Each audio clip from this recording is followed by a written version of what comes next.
message. To the top, ragamuffin keeps striving in every way. International, what they call we international. When me ride palm rhythm in the move, but the rhythm and I come down crucial. And me ride palm rhythm and then we sit down steady. Body me on the place, I with the one Jamalski.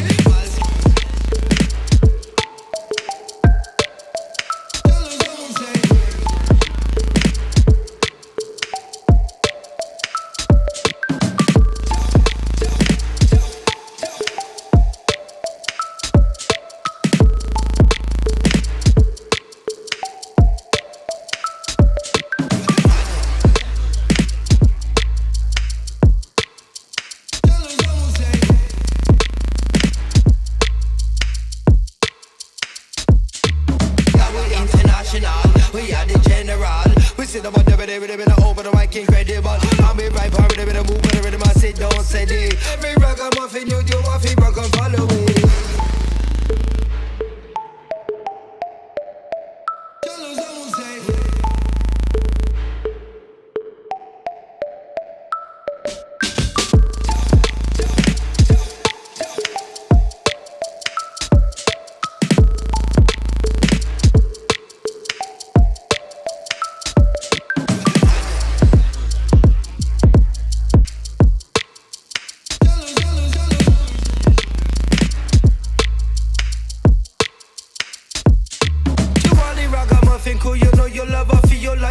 Jump up on the rhythm, make we ride it. Chat up on the mic and keep it international. Cause anytime we chop a mic, they call we give it a general.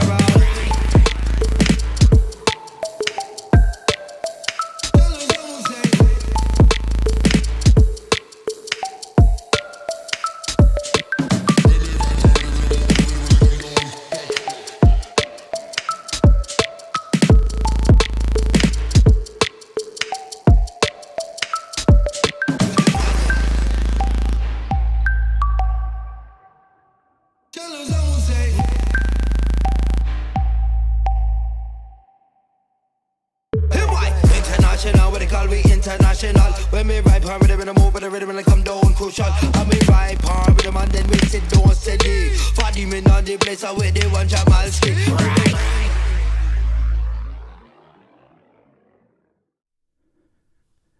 Yes, yes. What is up, everybody?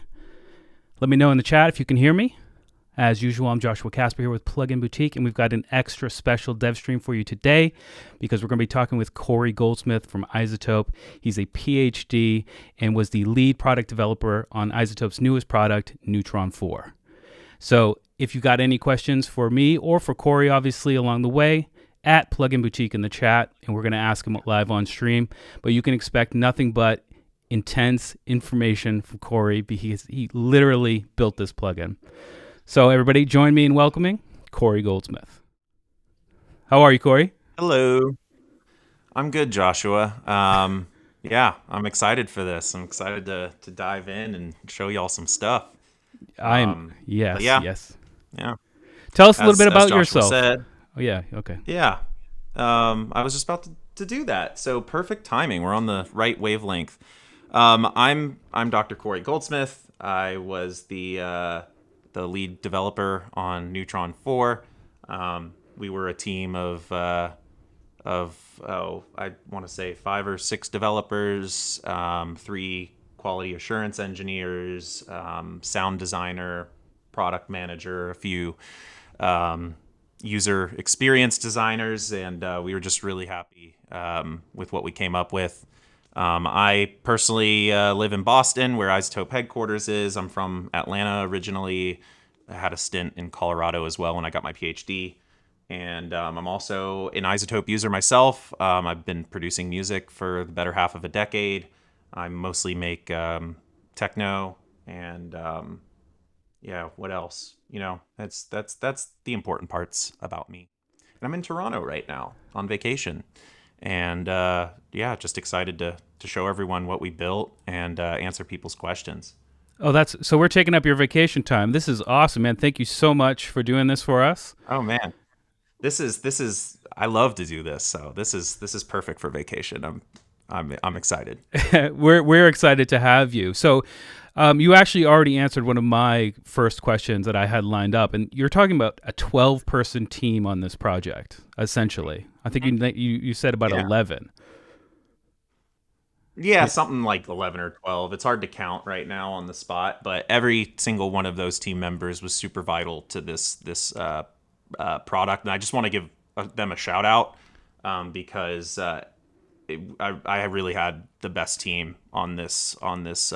Not to throw shade at anyone else at iZotope, because I work with some of the best people in the world and some of the smartest and most creative people in the world, but our team was really tight knit on this project, and it was really a pleasure. So yeah, if y'all are watching, just know that I love you, and glad that I can show off what we've done.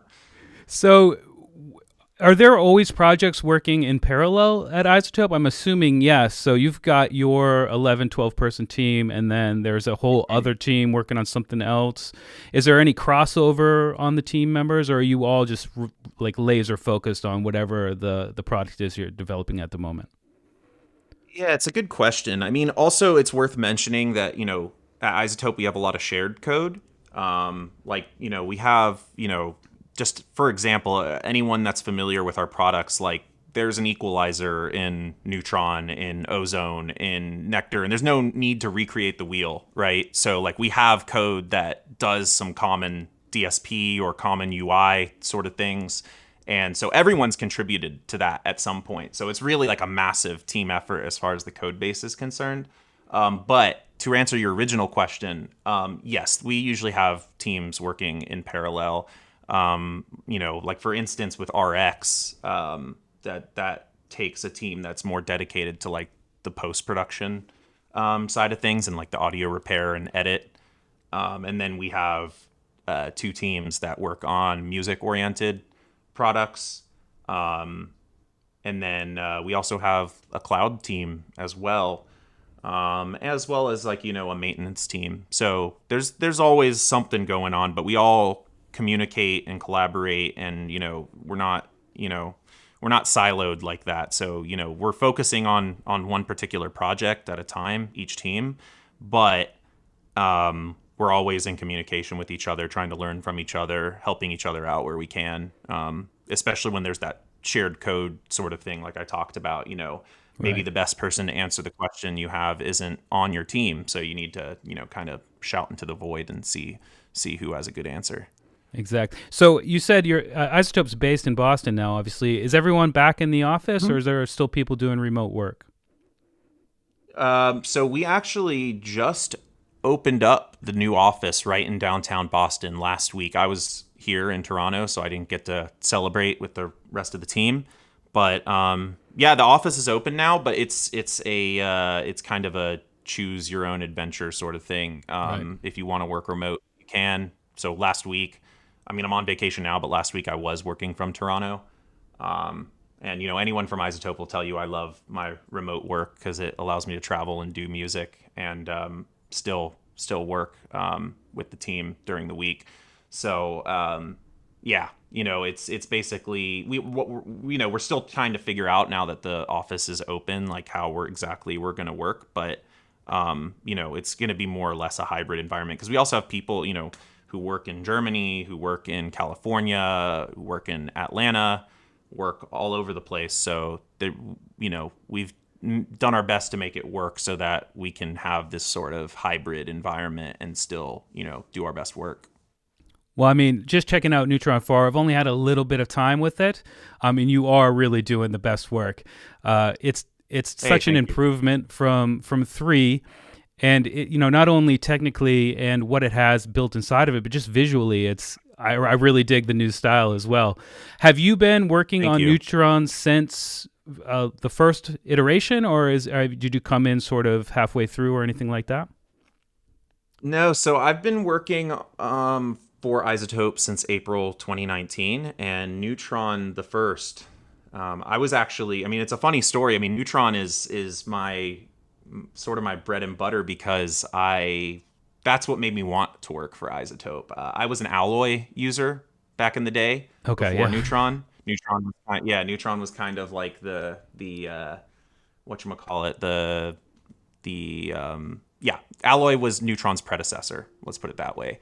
And I loved Alloy. And when Neutron came out, I got this sick deal from our lovely iZotope marketing team that basically said you can get Neutron for dirt cheap if you're an Alloy user. And I did that, and it just blew me away. I mean, we have this thing called inter-plugin communication where you can have your plugins talk to each other. And Neutron 1 was the first product to have that, and it just blew my mind. And I was like, these guys are forward thinking. They're really on the edge of tech. And I was getting my PhD at the time, but I knew that they were a company I would love to work for because of that. And I've been a Power Neutron user ever since. I've worked on other products before, though. Like this actually might have been the first. I've worked on small things in Neutron, bug fixes or small improvements here or there. But this was definitely the first time like full heads down on Neutron. I've worked on my first project was Ozone 9. I've worked on Nectar. I worked on Neoverb. I've gotten my hands on just about everything except RX. And then I got to be tech lead for Neutron 4, and it was so exciting because I'm such a fan of Neutron. Mm-hmm. And it was really nice to be involved on that level and really kind of, have some input there. Yeah. Well, it's absolutely a fantastic bit of kit. And I think we should just go ahead and jump in and show rather than tell a little bit about Neutron. Obviously, as we say in these dev streams, there's no one better to talk to us about it, and there's no one better to answer your questions, people in the chat. So at Plugin Boutique with those questions. I've got a bunch of questions already, but I think I'm going to hold off on those and just hit you with a rapid fire maybe a couple minutes in. But I really want people to both see and hear Neutron in action. So sweet. Yeah, let's go ahead and jump over. Yeah, cool. I think I'm gonna just like go over kind of. So I've started a remix recently.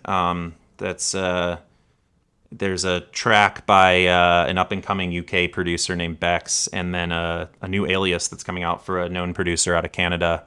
And they asked me to remix their track, and I'm pretty excited about it. And so I started working on it after Neutron was released, so I was really able to kind of, dig in a bunch with Neutron 4 and use all of its power. And like the new features in particular was something I've used a lot of in this project. So I'm kind of just going to go through them one by one and kind of how I used them and recreate Can I just ask you real quick, a couple of things just to rattle off. People who are here watching, thanks for tuning in. We are going to be giving away a couple instances of Neutron. So just be active in the chat to be able to win your copy. Just send questions, answer questions you have answers to, or just be positive force in there, and we're going to pick some winners at random. Also, you've just said, so you're a music producer, obviously. Is there a name that people can check out, or is it just your regular name? Yeah, it's Cory Goldsmith. You can look me up on Google, and it should bring up my Spotify and all that, or you can just go straight to Spotify or Apple Music or whatever your streaming service of choice is, and just look up my name, Cory Goldsmith. It's in the title of this YouTube video. Perfect. And you should see me. Yeah. Nice. Yeah. Hopefully you like it too. All right. Well, Cory, I'm going to let you go ahead and take it away. And cool. Don't be upset when I bother you about literally everything along the way. But I'm excited. No, that's fine. Yeah. All right, please interrupt me when necessary. So, okay, cool. So I'm going to start off just by talking about the assistant first, because it's kind of our way of getting a starting point, and particularly the referencing feature in the assistant is pretty cool. I used it for this low end here, so kind of you can just hear it's kind of a psytrance sort of influenced techno track. So the kick and bass is really important. You can hear it. So the main thing I wanted to be really good was the kick and bass at first. You got that kick drum and some pretty booming bass. And the thing is with finding references for the assistant, and maybe actually I'll get to that in a second. So I'll talk about why this kick is separate here, and I'll just turn on the original kick and it'll sound like this. Cool. So basically what I did, and I saved this all as a preset ahead of time just in case I screw things up, but there's this little assistant icon, and basically what normally, and you know what, let's okay, so normally it will look like this at first. Play audio to get started. And so I play it. It's going to listen. You can already hear it making some changes.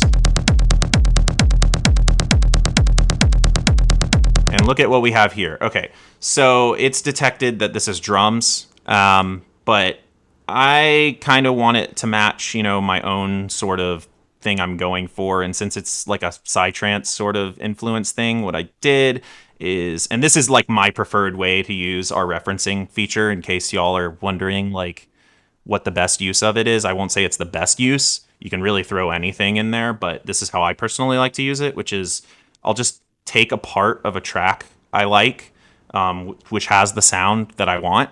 In this case, it's a tune by Liquid Soul, and Liquid Soul is like a massive psytrance producer, and I love how his kick and bass sounds. So I took like a clip. It's only 1 second, That's great it for has copyright. a kick and a bass. Yeah, exactly, right. But I'm only using it as a reference, right? It's like if you were to use Ozone's Match EQ or whatever. No, I mean but, for us here on YouTube. Yeah. Oh, yeah. Perfect. Well, I'm giving a shout to Liquid Soul. I love your kick and bass. You're a sick producer, and I hope your label doesn't flag that 1 second clip. Let's get let's get the links in the chat for Liquid Soul. Yeah. Sure. So basically, what I did is you can click this little plus button. I have it saved as a clip, and I have this handy dandy folder that's full of things that I've been using, which I'll show you more of later. And you can select it. I already have it here, so I'm just gonna click it. And if I have zero tone match, so we have these intent-driven controls where you have tone match, which is gonna use this kind of. If you're familiar with tonal balance control, that's kind of what this thing is. But in tonal balance control, you can't match things directly. You can in Neutron, and then we have some controls here that you can mess with, which I'll talk about in a second. But first, I just want to kind of show you what it sounds like when I, make it sound like Liquid Soul as much as I can. So this is at 0%. It's already decent, but I want it to really match to it.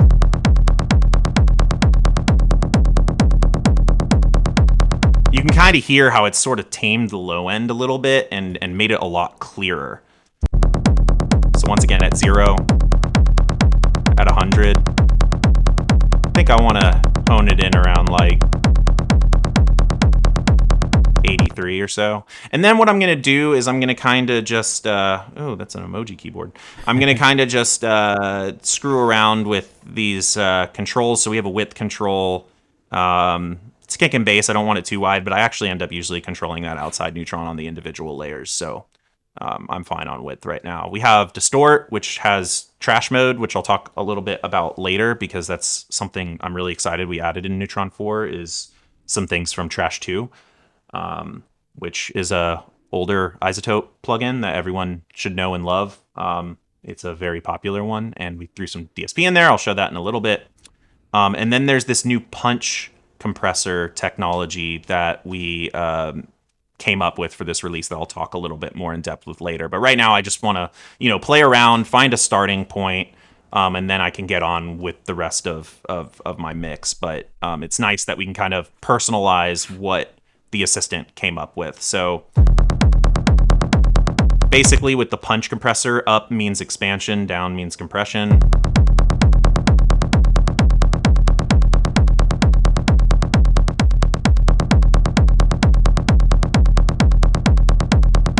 Kind of where I want it. Cory, do you want to maybe talk a little bit about the difference between expansion and compression, just if people are here that might not know? Sure. Yeah, I mean, basically what a compressor does is once you hit a threshold, it's going to duck the audio in a way. And with expansion, it's actually going to play the audio there or increase the volume. So, yeah, it's all about dynamic range, which I'll maybe talk about a little bit more when I get to the proper punch compressor in the advanced view here. But yeah, I mean, basically for just to kind of, give an intro to that conversation before we go deeper. Yeah, I mean, compression is going to duck your audio. to kind of reduce dynamic range, and expansion is going to increase dynamic range. And when I say dynamic range, I mean the difference between the loudest gain and the smallest gain. So if you're squishing things with a compressor, you're now closer in terms of like your highest volume signal and your lowest volume signal. And with expansion, you're increasing that difference between your highest and lowest gain parts of your signal. It's all about something called microdynamics, which we'll hopefully get into because it's something that the punch compressor does really intelligently. And it was pioneered by people on our research team. Did a really good job with it. So yeah, we can talk about it more in a second. There's also a question from Peter Buick, which was wondering, because we kind of went over the assistant, and I don't know if we're going to go back to it, but they're just wondering how much you consider different genres of music, sort of how many tracks you fed into it, into the learning algorithm, and like how wide of a variety of styles of music were fed into there, and, to make it understand, this is how this type of music should sound. Yeah, that's a good question. I mean, I don't know the exact number off the top of my head. I mean, we definitely used a mix of genres to train it. But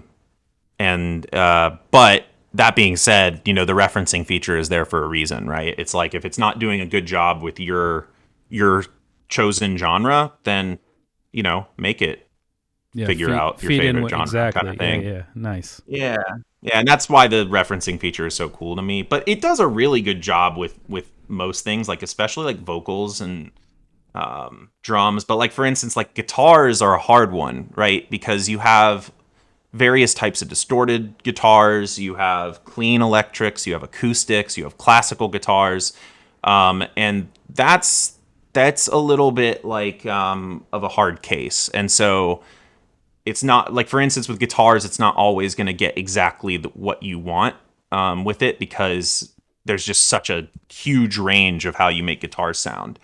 Things like hi-hats are a little bit, or cymbals are a little bit easier to get more inclusive with, because it's not really that different. Speaking from like a machine learning point of view, like not there. Yeah, obviously hi-hats can come in many shapes and sizes, but as far as a spectral profile, it's pretty consistent. A super heavy metal guitar is going to sound way different than like a flamenco guitar, right? In terms of like the spectral profile. So luckily in metal, there's a lot of times where the guitar is playing on its own. Like in like Before Breakdown or something, it's like, that's my beautiful metal guitar acapella. It was really good. And you can just, oh, thank you. I've been working on it. And you can just like reference that part and throw it in, and then you're good. You got your super metal guitar target, which I hope that's what you call it if you take that idea, super metal guitar. Is there a like a target that you'd use for how long the source you feed into it is? So I mean, you kind of have. That's a great question. I think we use like the first. Well, it depends on how long the file is. Like I tend to keep them fairly short because I'm trying to extract like a specific sound, and I don't want other voices overlapping with it. But I mean, it should work with, especially with our most recent like point update, it should work with pretty much any length of file. But if you give it a full song, I mean, it's basically taking an average, right? So it's going to take the average spectral profile. So if there's a lot of changes over the file, over the length of the file, that's going to get taken into consideration. So you really want to just have, the part of the song that really captures the spectral profile or the tonal balance that you're going for. Hopefully that answered the question. 100%. Cool. So yeah, we can go back to the assistant. I'll actually show it for another case too before we move on to other things. But kind of like my sort of flow with it is to get things in a decent starting point. You can hear trash be crazy. Don't want it too much. And then what I'll do is I'll go to the advanced view and kind of, this is my starting point, what I got in the assistant. And now I can do a little bit more. Maybe, for instance, like the low end, I don't think I want trash on there. I think I want like classic distortion.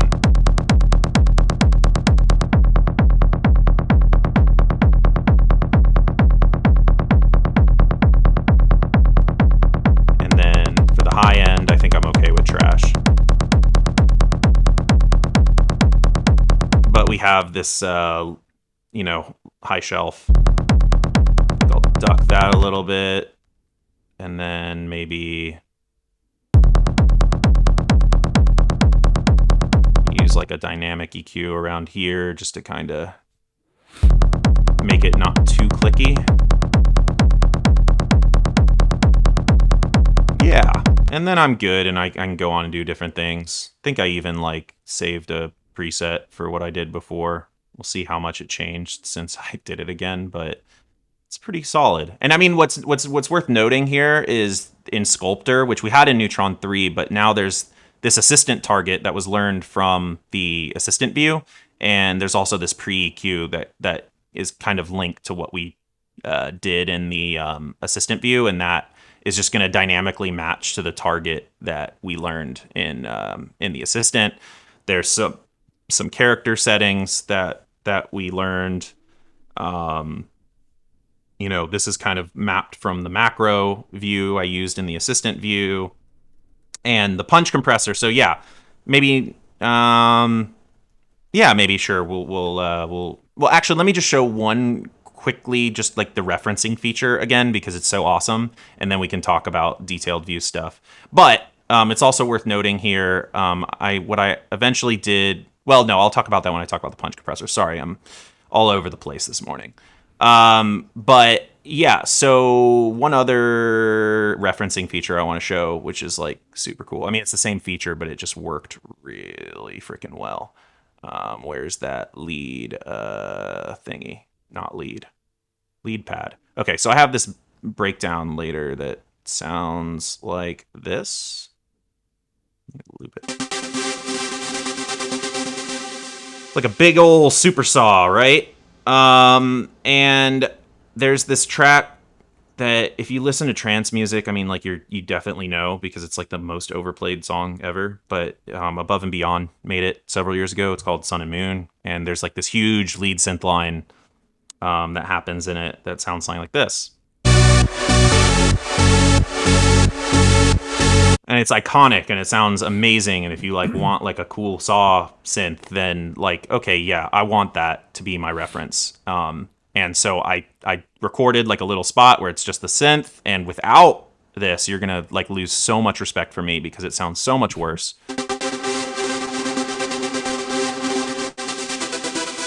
And you can hear how it really brightened it up when I cranked it to 100, because it's matching the profile of the Sun and Moon synth. So again, I'll play it at 0 and then crank it up. And it's just way brighter, and that's good because it took some of the low end out, and now with everything in there, it sounds better.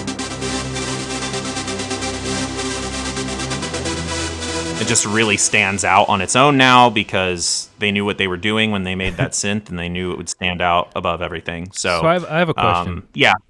So cool. Go for it. Your snippet that you just played from us from the original Above and Beyond track had bass in it.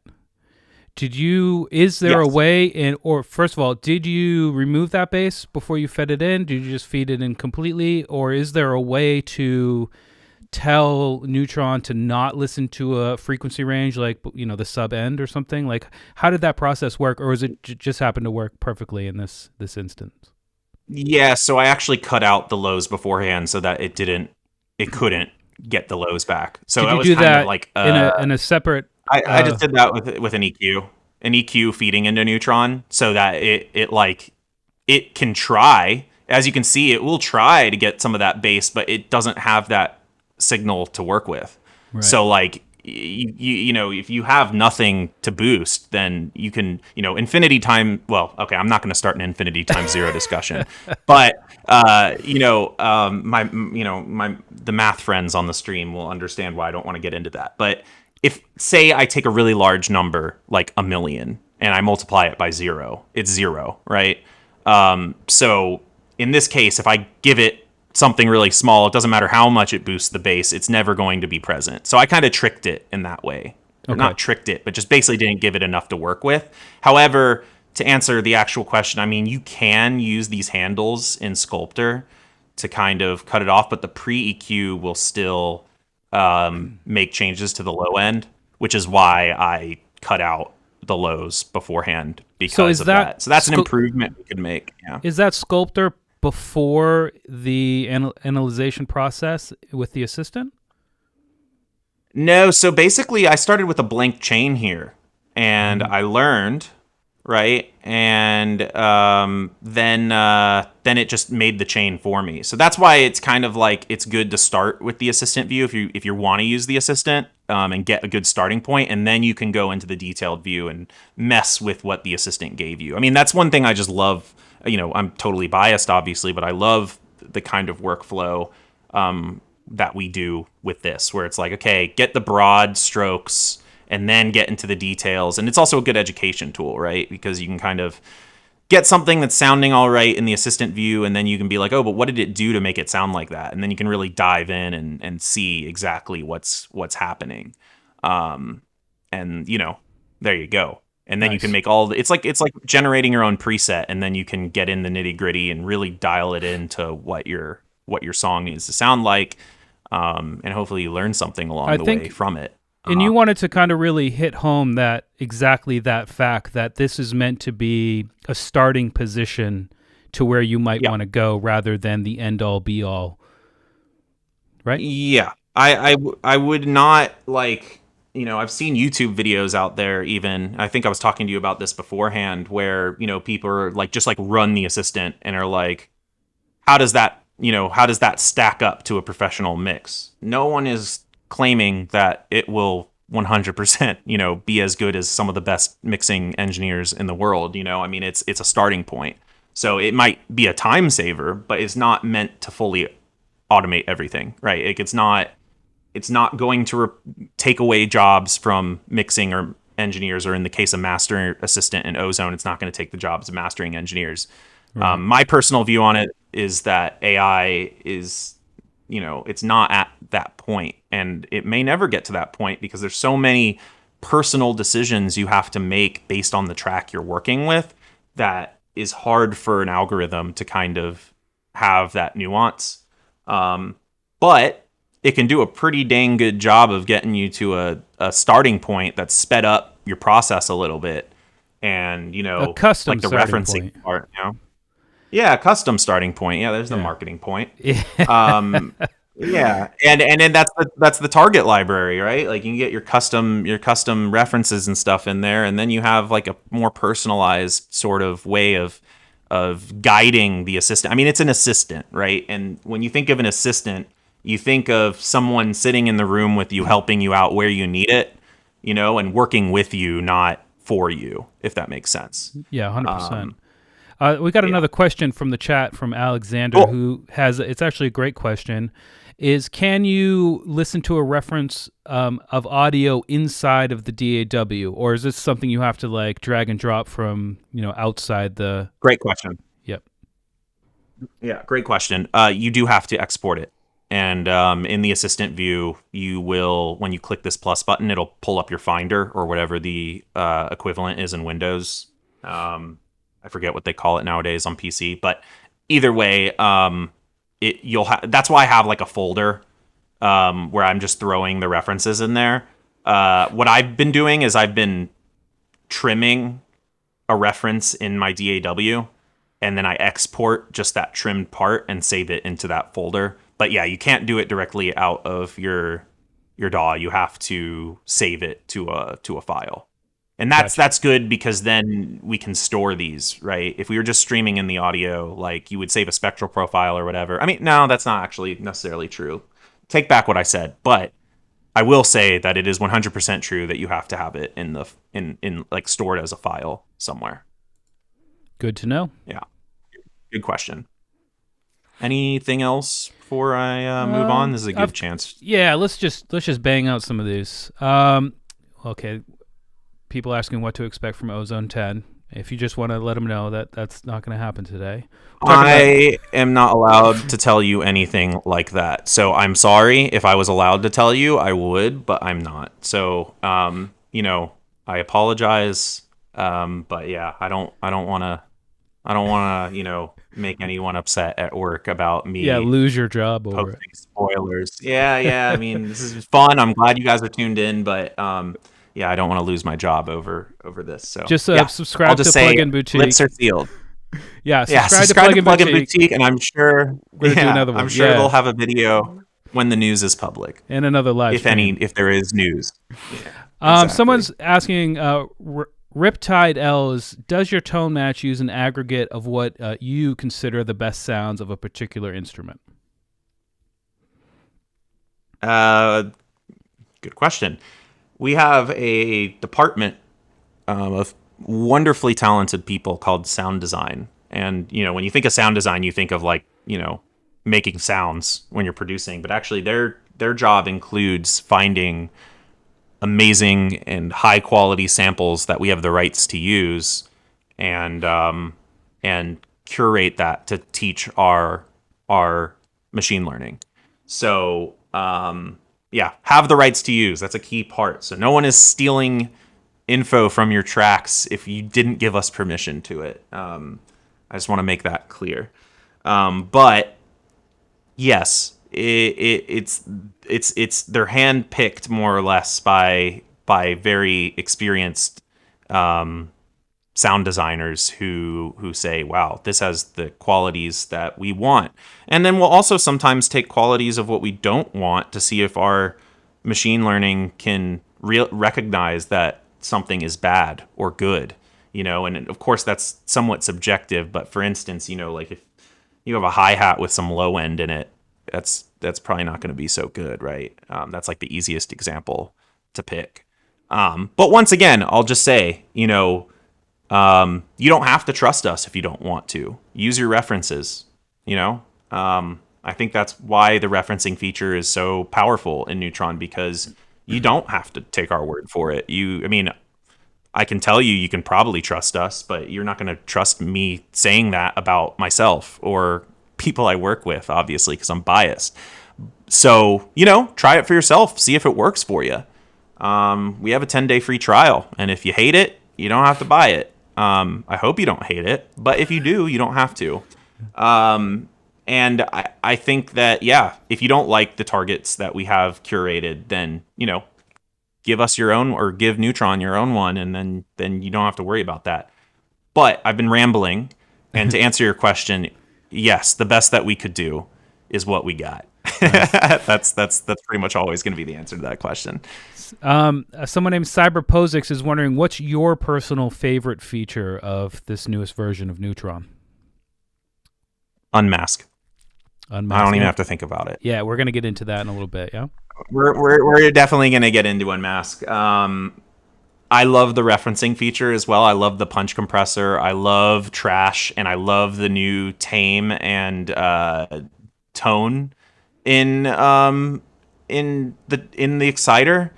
Like, there's a lot of new DSP in this project, and it excites me immensely. But Unmask is I'm partial to it just because I've always wanted that tool. There are tools that exist out there that are like it. I won't say names, but Unmask kind of has the sonic properties I've always wanted out of a tool like that, and that's why there's like 20 instances or something of it in this session. I mean, I'm just obsessed with it. I love it so much.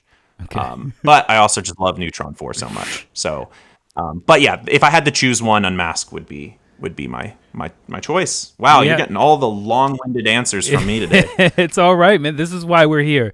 This is what these are about. It's all good. We got Robert Kennedy wondering if there's any chance of getting a gain match feature in a future iteration of Neutron, so they can focus in on what the manipulations are doing and if they're having a positive or negative effect rather than just boosting gain. So like Ozone, basically, where you have the gain match, and when you bypass it, that's an interesting question. I'm not going to guarantee anything, but I would kind of, think about it, because with mastering, that makes total sense. You want to make sure that when things are all at the same loudness, that you're not destroying the audio. With mixing, I haven't really thought about it before, but that could be cool. It could definitely be cool to just match it to the same volume but bypass everything and see if you're just messing things up. But at the same time, it's like, if you have an EQ and you're just let me find something where I've just eliminated, or well, I might as well do it here, where I'm just like, a common mixing move. This is a synth, I'm just going to take a high pass and just cut all the lows out, right? I mean, if you do a gain match with that, like, you're just going to get all those lows again that you don't want, even though in this track I already talked about how I cut the lows out beforehand. But basically what I'm getting at is I'm not sure that it would be as useful as it is in a mastering case, because the way that, there's a guy named Jonathan Weiner that works at iZotope. He's brilliant. If you've seen Are You Listening in the iZotope YouTube, he's the host, and he is just an absolute genius. He's a professor at Berkeley as well. And he has this analogy that I've always loved, where it's like mastering or mixing is like the individual trees in a forest, and mastering is kind of the forest as a whole. And because of that, you can make really sweeping changes when mixing. But with mastering, you're not really going to change an EQ more than a couple of dB.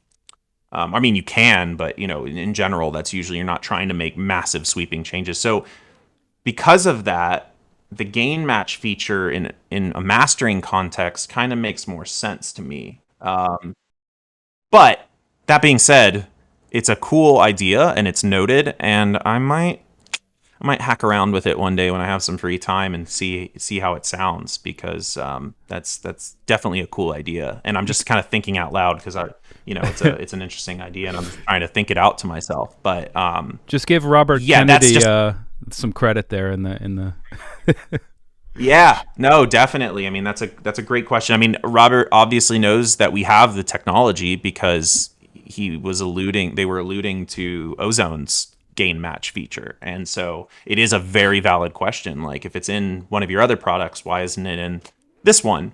And the best answer I have for now, besides the last 5 minutes I've been rambling on, is that to us, it made more sense in a mastering context than a mixing context. No, that's a great answer, though. I mean, that, so I don't think you haven't hit the nail on the head. I think you got it across perfectly. Cool. Yeah. Just one more thing, if I could just say, we are giving away a couple instances of Neutron today. So if you are in the chat and you're positive, asking questions, just being nice, an all-around good person, you're going to be entered to win. But you got to be in the chat to do it. But with that being said, please, my friend Cory, continue on with this immersive, just detailed demo of this incredible plugin. Yeah, thank you. I guess I'll talk about Unmask next, because I already, we talked about it a little bit in the chat. Or actually, let's cover Punch Compressor first, just so I can explain why I moved this kick out into a different channel. So have you just happened to have used Neutron's, like every feature of Neutron in this track, or did you kind of build the track up with the idea of showcasing all of Neutron's features? I'm just curious personally. Like yesterday I was working on it for most of the day, and at first I thought I was gonna have to make an effort, and there's really only one feature in there I didn't just use naturally, but we can show it on the fly, because I know exactly the use case I would want it to use it with here. And that's Tame and Exciter, which is really cool. However, yesterday I just was producing, man, know, and I just naturally found use cases for it, because I mean, I'm not going to lie and say, despite, or while developing this product, the mind was racing. Oh, I can't wait to use this feature on that. Oh my God, this is going to be so useful for this. So now that I have, the full-fledged thing, it's just natural, man. Like, I just know exactly what to use it on, what I've been wanting to use it on.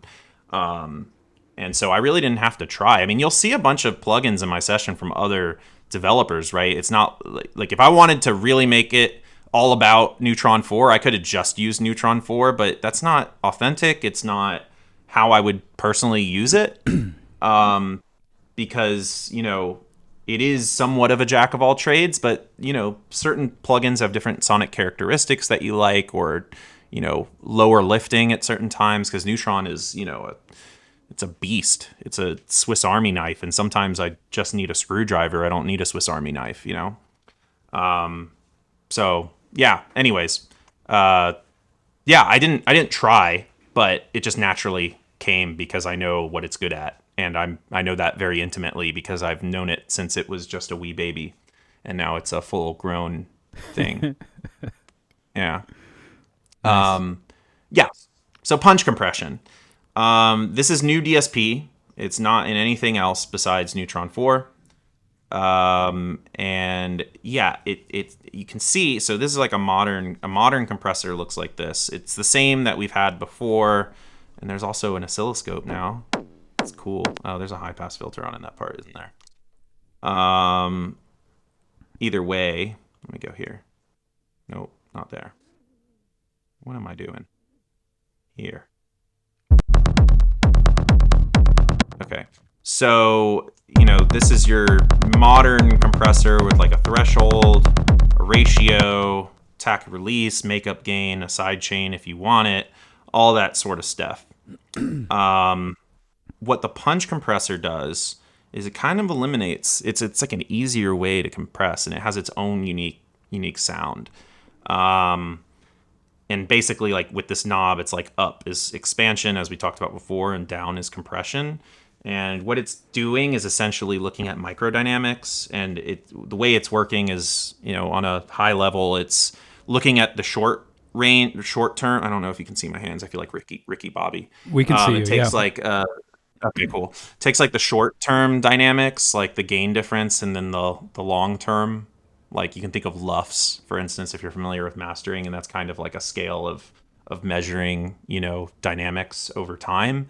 And we have a ratio of those two loudnesses. And basically what the punch compressor is doing is it's using a metric of comparing those two things and increasing or decreasing the difference in loudnesses.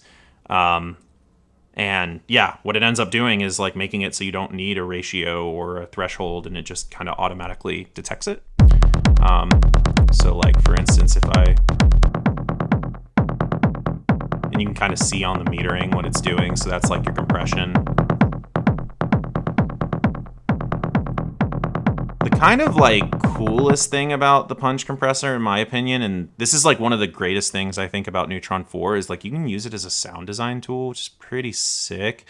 For instance, did I use it here? I hope I did. Yes, I did. Amazing. So I'm gonna just look. Let's go to where the bass line is like properly rolling. So you can see I'm expanding it here. Without the compressor, it sounds like this. I kind of wanted to hone in those individual hits more. And you can do that with, if I like, oops.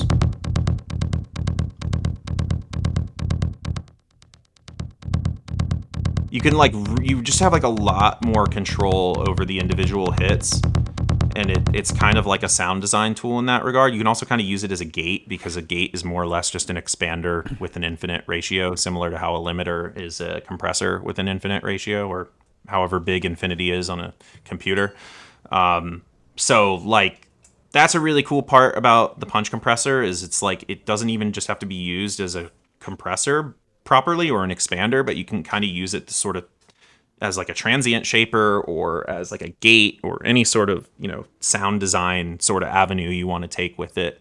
And, it's super sick in my opinion. Obviously don't take it from me, just try it out yourself. But that's one of the main new features in this plugin, is like a brand new compressor that is quicker and is easy to use, but also has like sound design capabilities. Maybe the bass wasn't such a good example of it, but I strongly encourage you to try it to, shape your individual hits.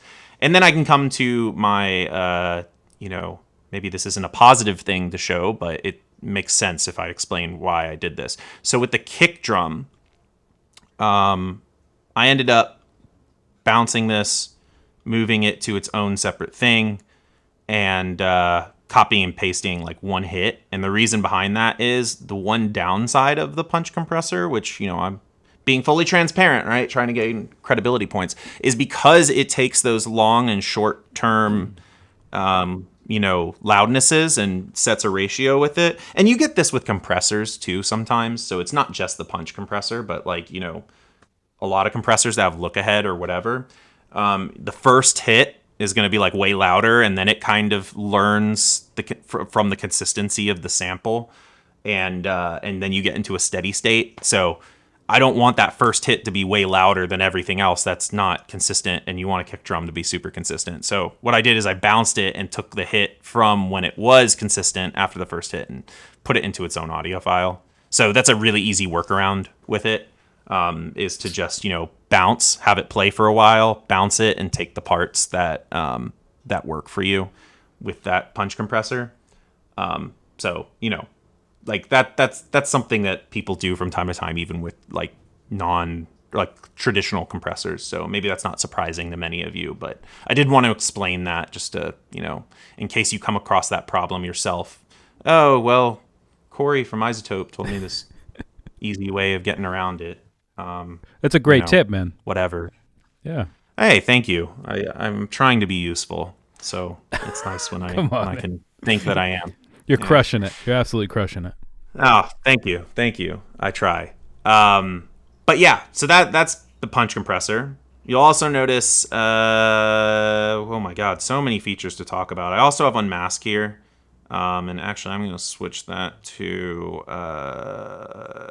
Kick Audio now, because that's the actual one I'm using. And I'm doing the whole, kick bass unmasking thing. I'm even unmasking my sub to it. I could also, sometimes I'll do they'll have this sub bass that's going like this. It's just like a sub hit. I could also unmask the bass line to the sub, but I mean, if we're both doing it both from the kick, I mean, let's see. Maybe I'll just play. Oh, it's not even really doing that much. But I liked how it was sounding. So let's talk about Unmask a little bit. Basically what it's doing is it's taking... Well, first of all, are there any questions about the punch compressor first? Because I'm about to nerd out about Unmask, and I don't want to miss anyone. So we're on like a 30-second delay, but if anyone has any questions to ask Cory about the punch compressor, send them in, and we will get to them after we nerd out about the Unmask feature. Unmask? Yeah, go ahead. Take it away. Okay, cool. So what Unmask is doing, it is, so you have so I don't know if anyone's familiar with our long dearly departed friend, MP3, MPEG-3 file formats. I'm sure everyone here is aware of what MP3s are. Maybe what you don't know is that part of the compression technique for MP3 is getting rid of so-called masking frequencies, which basically masked frequencies are things that you don't actually hear because of the way the human ear works. So it just removes those frequencies, and then you don't need to worry about them in the file format, and voila, your file is smaller. And then, they got rid of such a dearly beloved audio codec. But, whatever. It's old. It was its time. Similar to VST2, which I want to take this chance to make a public service announcement. Don't use VST2 if you can. There you go. It is... Why? Yeah. Why, though? We need to know why. We need to know why it's dead. Yeah, though. okay. What are the benefits to VST3 over VST2? That it's supported. From a developer standpoint, I mean, I could go off the Steinberg's feature list of VST3 over VST2, but for the sake of, and this might throw shade on people who haven't supported VST3 yet, but the thing is, Steinberg, which is the company that makes Cubase, and also, Innuendo, all wonderful products that Steinberg makes. They also make the VST format and the VST3 format. They don't support VST2 anymore, meaning that if there's a bug in VST2, whether it's because of a DAW or a new piece of hardware, I'll say that again, a new piece of hardware. So for instance, VST2 will not be supported on Apple Silicon. So like if you have an Apple Silicon machine, and you're using VST2, which I think will only work on Rosetta, but you won't have it forever. Rosetta won't be around forever. So it's more like we can't fix the VST2 code. It's not it's a legal issue at that point because it's not our code to change. VST3, however, is supported by Steinberg, meaning that if something goes wrong with it, it will be fixed, or supposedly you can file a bug report, and if it's a big problem, they're going to fix it. Okay, so what does that mean? It means that basically we don't have control over VST2 anymore. Plugin developers do not have any sort of say in things being added or removed or fixed in VST2 because Steinberg is done with it. It is in the garbage can. They will only support VST3. Now, that makes developers' lives harder trying to maintain a dead format. It's like if I wanted to make our plugins work on like the first Mac OS that was ever made. Well, Apple's going to say, good luck. We're not helping you with that because it's dead. Right. We don't even support the first Mac OS or anything beyond Catalina or older than Catalina. So it's a thing where it's like, if you're going to use VST2, you're going to have problems at some point. And then all the customer care or customer service people at every single audio company, whether it be the DAW or whether it be a plugin company, are going to have emails up to their necks with just, hey, why did this break in this specific DAW? Well, it's because Steinberg can't fix it because they're done with it, or, things like that. So, we dropped VST2 support with Neutron 4 because partly because of Unmask. I'll give you guys some deets. So, yeah, I mean, I don't think this is breaking NDA. Basically there was when Ableton Live came out with 11.1, that was when they put Apple Silicon support in. So there was a change in how their sidechain worked for VST2, and that broke Unmask. Because Unmask, as you'll see in a moment, it works based off of the sidechain functionality. Now, we eventually fixed that bug, but it sparked this conversation like, why are we still trying to make VST2 work when it's not supported anymore? It is a dead format. And this is it, right? I mean, Ableton wasn't, required to maintain or they couldn't maintain it because it was it's a dead thing. But so when that broke, I mean, like I said, we were able to fix it because, like, for instance, subscribers and everyone else who was using Neutron with, Ableton Live was, not able to use Sidechain anymore. But luckily there was a fix that we could make on our side to kind of trick it into working. But, that's an example. And we basically said, okay, these things are going to happen all the time now that VST2 isn't maintained, so let's drop it, and get ahead of it, more or less. And I say get ahead of it, but I mean it's been unsupported for a while. It's just been a while, yeah. Yeah, it's just now it's actually starting to cause problems because of Apple Silicon. So because the new Macs that have these new processor chips, VST2 is not expected to work on it because it's a completely different way of processing code, right? It's a completely different set of instructions, and Steinberg isn't going to take it out of the trash and make it work with Apple Silicon. They're just not. They're done with it. So that was really the push that everyone needed to be like, hey, VST3 is pretty much the only sustainable way to do it.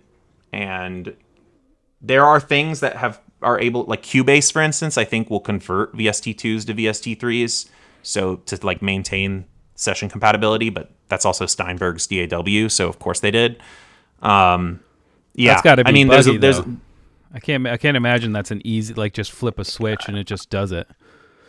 Yeah, I won't say whether or not it is because I haven't spent too much time in Cubase with that specific workflow. For us, it was just an easier decision to just not guarantee VST2 support because Steinberg doesn't, and you're going to have issues if you use it. Now, the flip side to that is that we've had VST3 support for a while, and I don't want to, like, once again, I don't want to throw shade on others, but it hasn't been a priority for other people, for other companies. And so, yeah, there was some backlash from it. People like, okay, cool, I just bought this plugin, but I can't use it because I'm on Windows. I don't have audio units. So audio units is, Steinberg is to VST as audio units is to Apple, right? So any Mac user doesn't need to rely on VST if they don't want to. They can use audio units. In fact, Logic users never use VST because Logic only allows audio units, apples to apples. Oh, what a joke. But like, yeah, I'll be here all day, people. But with Windows, you're very reliant on VST. And there was a specific DAW that doesn't have VST3 support yet. And people were very unhappy that they bought Neutron and they weren't able to use it on their DAW of choice because there wasn't VST3 support. And that is totally understandable. And I'm sorry for those people because that really sucks. Yeah, that's out of your hands, though. Like, I don't think.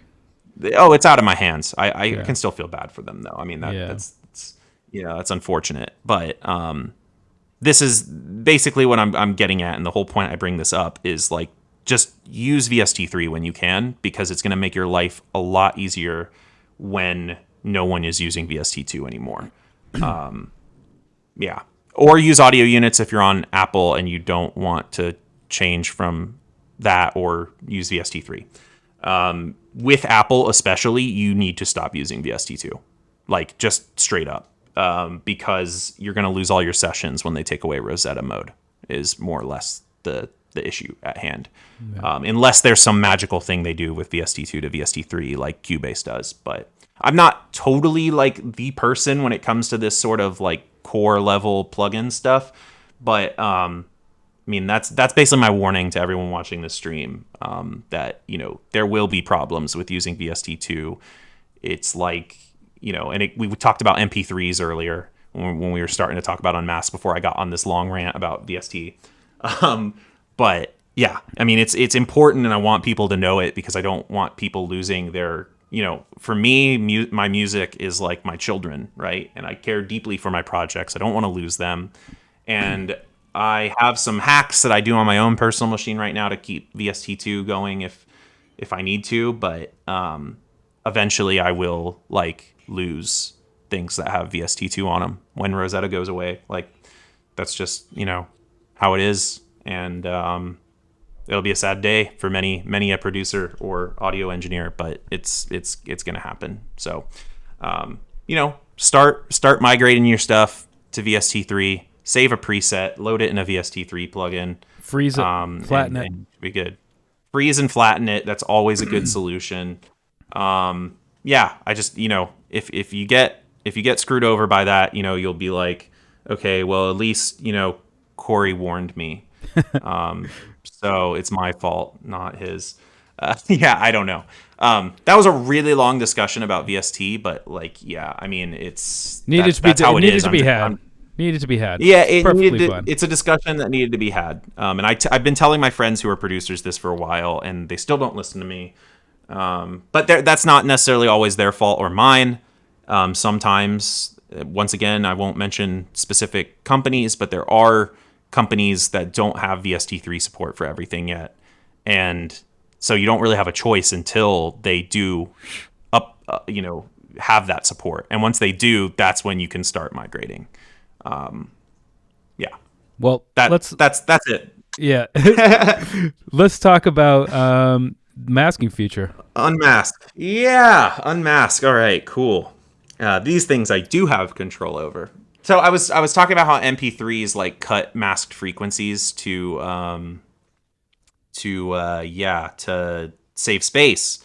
But with mixing, it's a different story. You have voices that have frequencies that are conflicting with each other in like the context of a mix, and that causes you to lose some power or some steam out of that layer. And we've had Unmask before in like Nectar and even Neutron with the masking meter, that you can make manual adjustments to try and fix that. And the masking meter works in a similar way, where it's going to take what's called psychoacoustic information. So what does psychoacoustic mean? Well, it's kind of how it sounds like. It's psychology is like your brain, acoustics is sound, and psychoacoustics is the mix of the two. So you sort of have like the signal that you would see in like a spectrum, but your ear interprets it in a certain way, right? And your ear is also going to interpret signals at their certain loudnesses. It's like if you listen to a sine wave at one frequency versus another frequency, they can both be at -1 dB, but one sounds louder than the other. Well, it's because your ear responds to that frequency better and it sounds louder, even though if you were to take a microphone, it would be the exact same amplitude, right? So what we do with Unmask and with like the masking meter and even like the Nectar stuff, which I'll talk about the difference with Nectar in a moment, because that's another thing I've seen people ask about on social media, is you take how loud it sounds. You have two voices. You have the masker and the maskee. Masker is the thing that's masking the maskee. And let's see how many times I can say the word mask over the next 30 minutes or whatever. But basically, you take their two signals. You hear how loud the thing that's getting masked is to the ear when it plays by itself. Then you take the layer, then you take its measurement again while the other one is playing, and how loud your ear now thinks it is, that original signal is, when the other one's playing on top of it. And if it's a big gap in loudness at that frequency, we duck that frequency in the masker in order to let the maskee not lose so much loudness. That's really hard. I've never actually tried giving that talk without charts before and like graphs. It's a little bit easier when you have that. But that's basically, if you want to just rewind the video once it's done and listen to me talk and try and figure that out on your own, then be my guest. But basically the idea is we're not just indiscriminately ducking frequencies if the same frequencies are playing on top of each other. It's a little bit more subtle than that. We're figuring out how your ear would respond to those two things playing on top of each other, and only ducking the frequencies if your ear is going to interpret it as masked. And that's an important discretion, because there's such a thing as good masking and there's such a thing as bad masking. And we want to only get rid of the bad masking, which is, once again, how is your ear going to respond to these two voices playing at the same time? Are you going to lose some of the character of, say, a vocal when a synth is playing on top of it, or a kick drum when a bass is playing on top of it? Things like that. So like in this case, it was the bass. This actually, I want to find a better one to talk about with Unmask. The shaker one's kind of fun too. My friend yesterday, I asked him for feedback on this track, and he was saying that the bass line was losing some power while the shaker, like these closed hi-hats and shakers, were playing. And I was like, oh, this is going to be a great example to bring up for the stream tomorrow.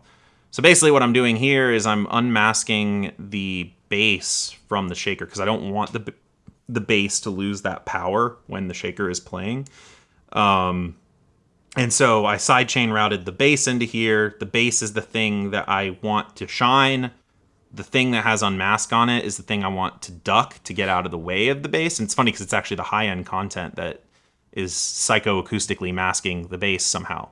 But basically your sensitivity control, attack and release, that's your basic ballistics. Like how fast do you want it to kick in, how slow do you want it to, or how fast do you want it to stop the process. Oh no. He's completely cut out. My friends on the stream, let me know if you can still hear me. I think I'm still here, but he is cut out.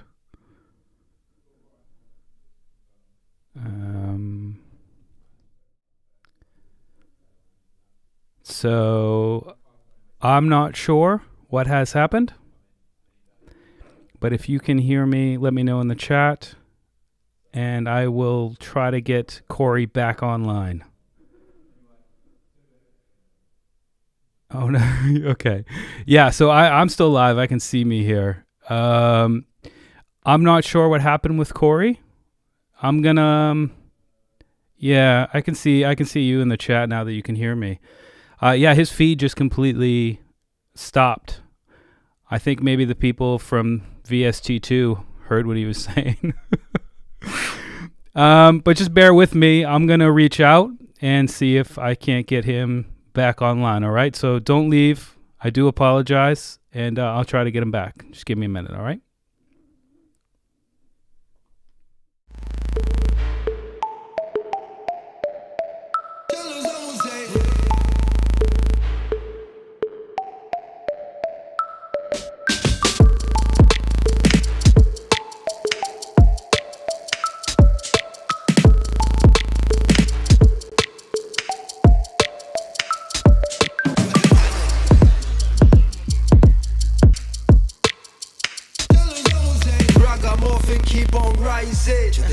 Ragamuffin keeps striving in every way. International, what they call we international. When me ride palm rhythm in the move, but the rhythm and I come down crucial. And me ride palm rhythm and then we sit down steady. 40 men on the place, I with the one Jamalski.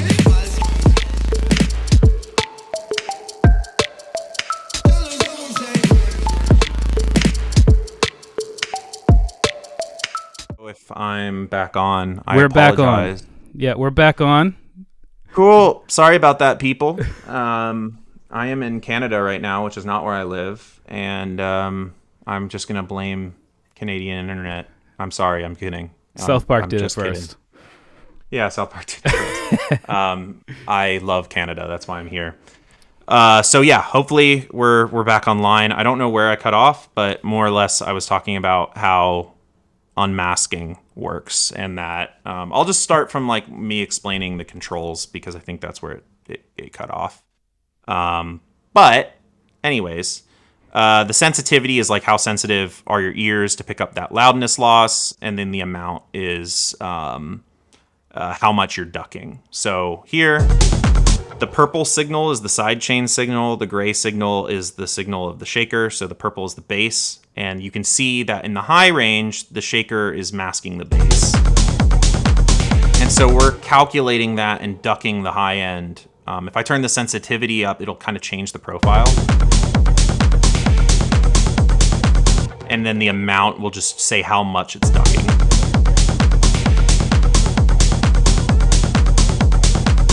And it's like, it's really good for doing those things like discriminately instead of indiscriminately, because it's basically doing what your ears are picking up as masking, not what just overlapping frequency content is there.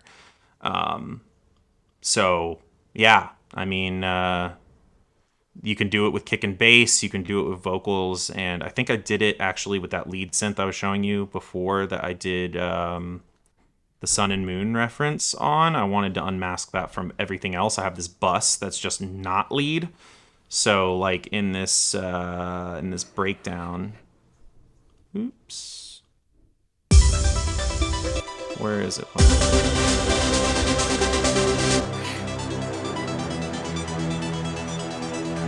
So I want that stuff to get out of the way for this. Or at least a little bit, just because there's a lot of melodic voices playing at the same time, and I want them to all shine in their own way, but the lead is a little more important. So I threw that in as my sidechain signal, and then I have the bus for everything else, and there's these handles on there where I'm basically like, hey, I only want you to unmask the things up here. The low frequency content is important. Please don't mask it, which is nice.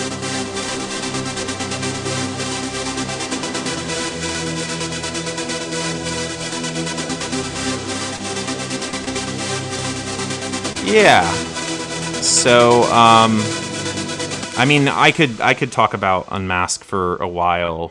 Maybe some questions will help guide me there. Josh, you there? I'm here. Yeah. What's the? Yep, I got a question right here from Riptide, what's Perfect. The best way to approach Unmask? Is there anything that people should avoid to not do, essentially, like just ruin the sound, essentially? Is it that? Yeah.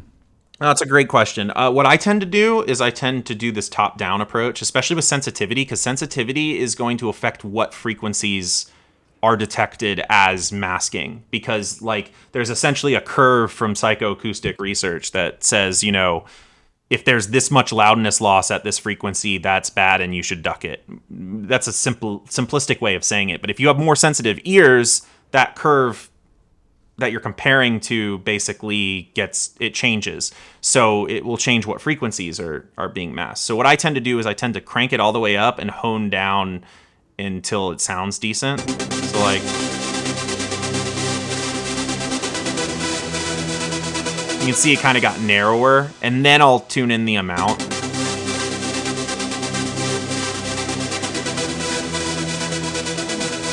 I mean, I'm not doing anything like groundbreaking here. I mean, it's a pretty common thing to like do too much of something and dial it back until just the point where it's right.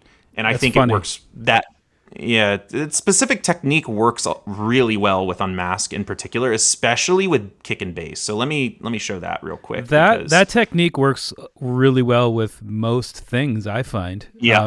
Once I understand something pushed too far, I know I can start to hear when it's better when it's pulled back. Exactly. Instead of listening, is it changing? It's like, no, this is absolutely just too much, and then you pull it back. I find that just the best way to do it in general.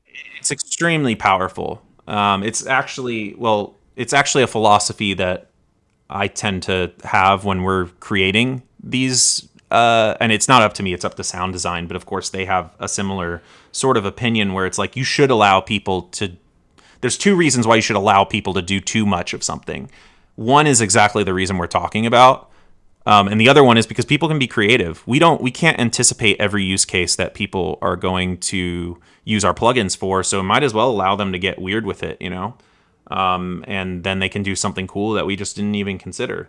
As long as it's not hurting people's ears, that's a big high priority bug. If that's the case, we don't want people's speakers blown up or ears dying. We appreciate you for it. Yeah, of course. We don't want that happening. But yeah, so like with kick and bass, it's like really obvious. Let me get to a part where there's kick and bass gone. Like I can't even hear my bass now. You can see all of this is getting detected as masking because I have the most sensitive ears on earth. That's what I'm telling Unmask. Like, yeah. But if I tone it down, ooh, yeah, that's starting to sound nice. And somewhere, yeah, there we go. Just a little bit of those low mids out. Then,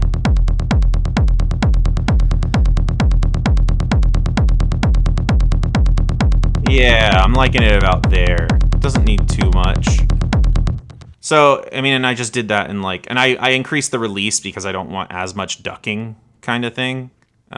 Just kind of leave it unmasking, and then I don't have to worry so much about it, like a pumping effect. Right. But I mean, like that was quick as like it's so easy to hone it in, and if you don't, you can use the frequency handles if you want only certain spots, like I showed with that synth example. So, I mean, I love this thing. I mean, like I want people to try it out and make up their mind for themselves, but I just think it's insanely powerful, and I just love how I'm kind of like being just really immodest right now. But I love how we ended up solving the masking issue in the sense that it takes psychoacoustics into account and is just not like, because dynamic EQs you can or even just a sidechain compression you can duck everything out of the way, but that tends to make the character of the sound, go away. Yeah, it's a bit more surgical, I would say. Exactly. Like, not all frequencies are created equal, at least to the human ear. And, I think that's important. I mean, I'm all about,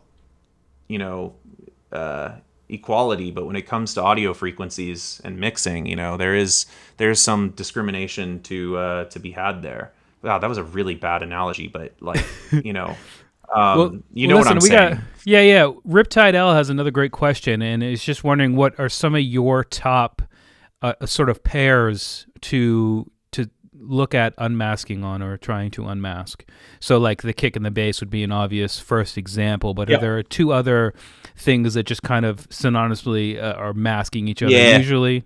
Yeah. Any mid voice and vocals, for sure. Like a guitar and vocals, or a synth and vocals. And then, like I showed the other time, plucks and like leads, or like any sort of like synths that are competing for space, but kind of are doing their own thing in a different pattern. Like maybe you have like a 16th note run, but then you have like these big pads going and you want to unmask the 16th note run from the pads, or layers, like when you're layering things, it's mega. Especially with the frequency handles where you can be like, I want the highs to be represented by this layer, and I want the lows to be represented by this layer. Also, my friend that I'm staying, or I'm at their place right now in Canada. They found a really good use case for it the other day, making a mashup, like a DJ mashup. Okay, yeah, I could see that. Which very cool. Yeah, very cool. Maybe now that we're with native instruments, maybe we can think about putting it in Tractor or something. I think that'd be cool. But I'm not giving any spoilers there. That's not on the docket. But I'm just thinking out loud.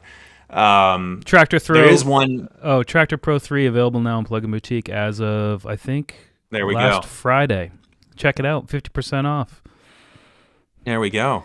Cory, another question was, can those unmasking perimeters be automated in the DAW? That came from, I've lost it. I've lost who asked that question. It's a good question, and then I would just kind of add to that question, is there a reason to automate them?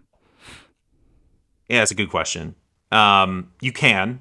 I mean, I know how to do it in Ableton. I don't know how to do it in, anything else. But if, I just like click, where is it? Like unmask release time. It'll show up here. And I can automate away. So yes, to your first question, is there any way that you would need to? It's a good question. I don't want to tell you how to be creative. I bet someone or anyone could find creative use cases for Unmask. I mean, like even with this bass, just like thinking like a DJ right now, like a transition or something, like where you're making the bass like slowly go away, kind of like a very, very complicated filter. Go for it, man. Like, there's tons of cool stuff you could maybe do with it. Go for it. I think the only thing you can't unmask, or not unmask, but I'm saying automate. Again. The only thing you can't automate. Oh no, you can. I thought you couldn't automate the handles, but you definitely can. So that could be another cool thing. However, that brings me to the point I wanted to make about the difference between like Nectar's Unmask, which has features in Neutron through inter-plugin communication. But it's more of a static thing where you're taking the average unmasking profile. Like I talked about all this psychoacoustic stuff. And basically Nectar is calculating an average over a time period of what that curve looks like. And Unmask and Neutron is constantly calculating it and getting new and improved updates, so that exactly what is being masked at any given time, not just over an average. And you have more, you can dial it in.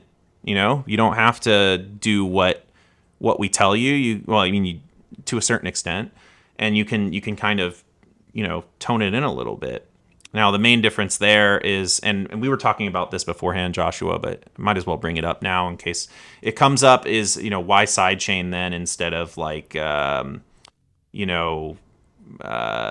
we do when we have our like, the Nectar example. I didn't use Nectar in here because there's not really any vocals, but we do, for instance, have the masking meter in Neutron. Let's see here. Let me go to a spot where there's actually some stuff going on where you can see what I'm talking about.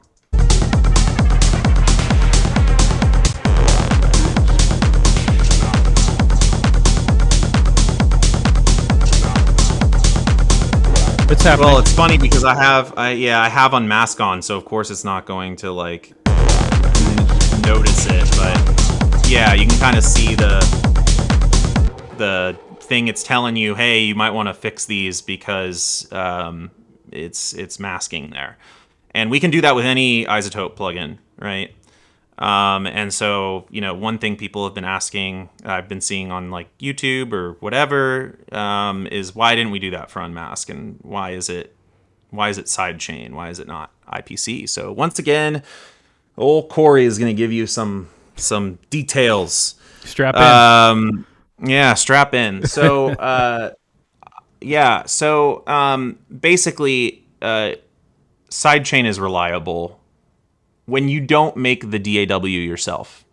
Sidechain is something that DAWs maintain very well. They're always expected to work.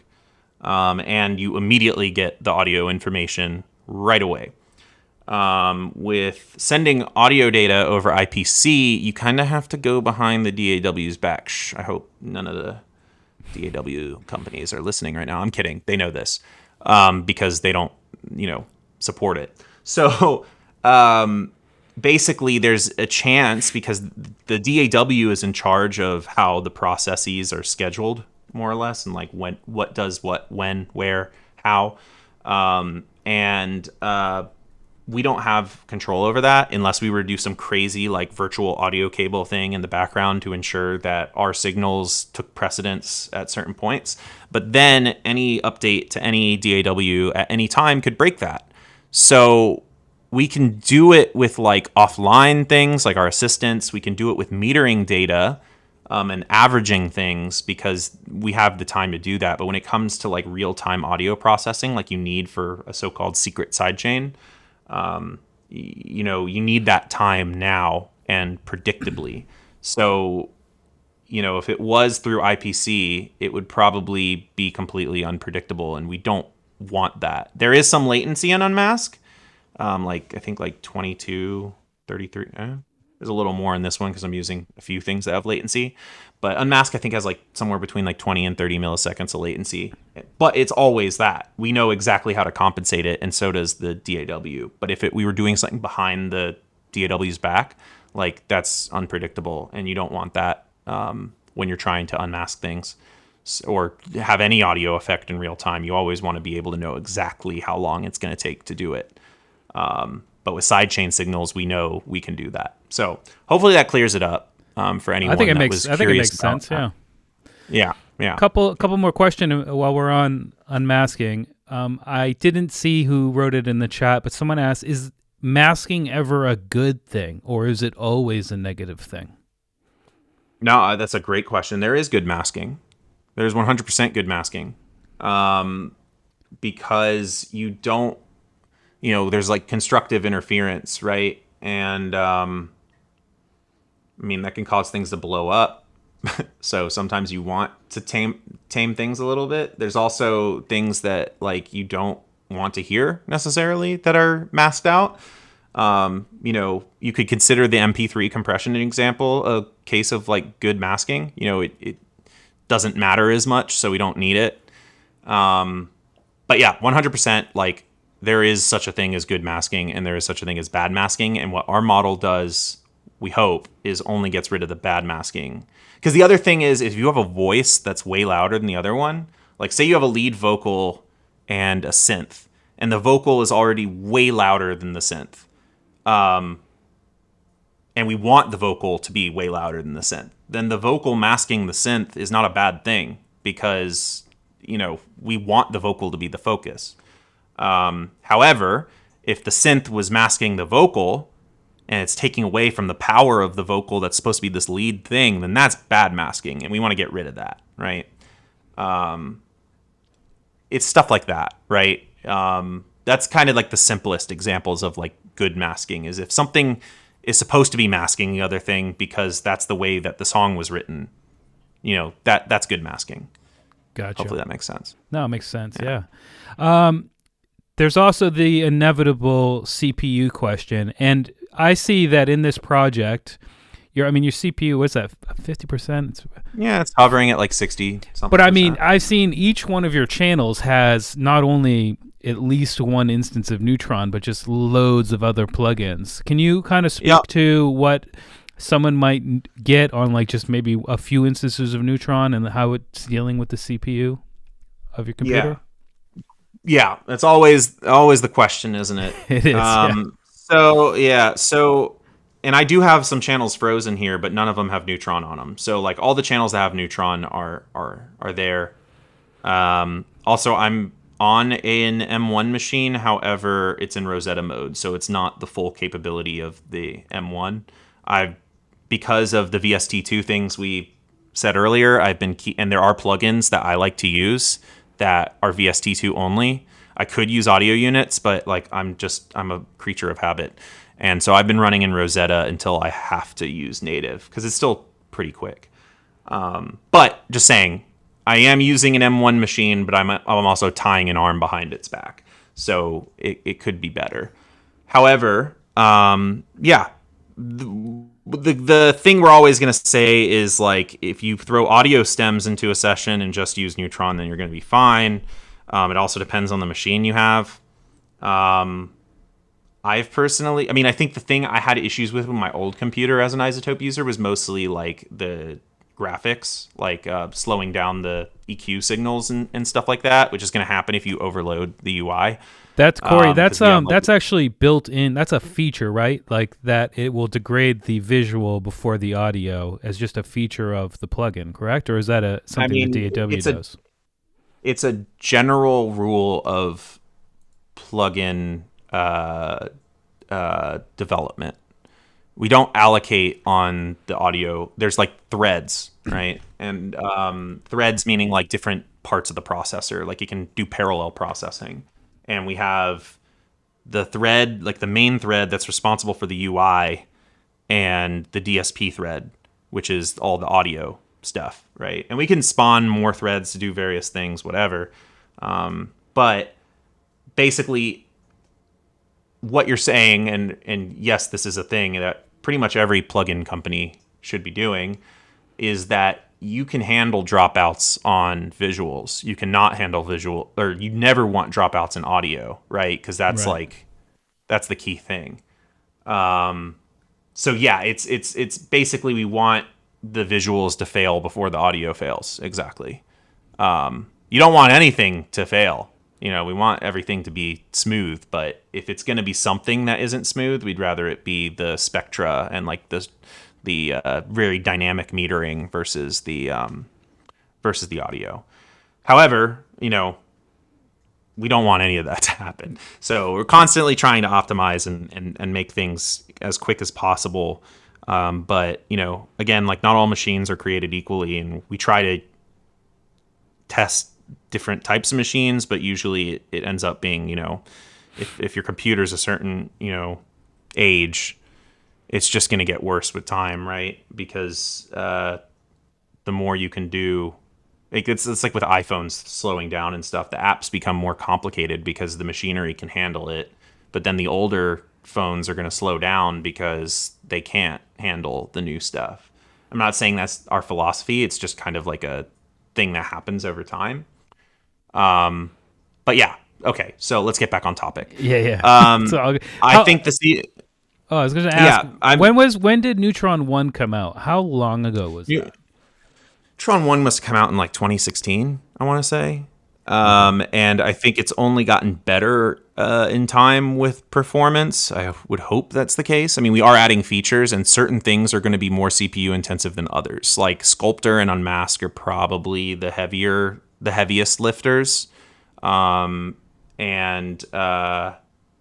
EQ and the compressor and stuff is some of the smaller ones. Exciter is now carrying around trash as well, but it tends to be pretty okay. I haven't had many issues with Neutron 4, and I did have a few more issues with Neutron 3, but I also have a new computer now, so. Goosetronics is wondering what the min specs are. If you don't know off the top of your head, Cory, Goosetronics, you could just check out the page on pluginboutique.com, and all of the minimum requirements will be listed there on the page on the website. Yeah, I mean, it should work on I would think like a 2017 MacBook. I would imagine it should work. As far as like how many cores your CPU should have and everything, like I don't know. It depends on how many instances you're using and whatnot. My advice would be if you're having trouble, like freeze tracks and bounce to audio and then use Neutron. But please reach out to us and say like, these are my specs. This is how many instances of Neutron I'm using. I'm having issues here. Because what we can do when, it's one thing when people say like, hey, this is running slow. Cool. That gives us like no information whatsoever because everything on our end is running fine, obviously. So if you tell us, hey, this is what operating system I'm on, this is what the specs of my computer on, this is how many neutrons I'm using, this is what modules I'm using, what we can do is we can try and reproduce it. Well, not only reproduce it, it could be working fine on our machines, but what we can do is something called profiling. And if you're a computer person, you might know what profiling is where you can look and see what parts of the code are taking up the most CPU cycles. And then we can say, oh, wow, this part of our code is a problem for some users. We need to work on optimizing that so that that specific spot is not going to be so not damaging, but not so slow, right? And we're always looking for ways to optimize our code. So like if you have an example of where you're having CPU issues, like please let us know because then we can actually try and narrow down what part of our code is messing up, your workflow. And that's the last thing we want is we want to be helping you speed up your process and do things that you couldn't do before. We don't want you to not be able to do that because your sessions are running slow with our plugins. So yeah, if you have issues, do exactly what I said, and then we can work with you to try and help, figure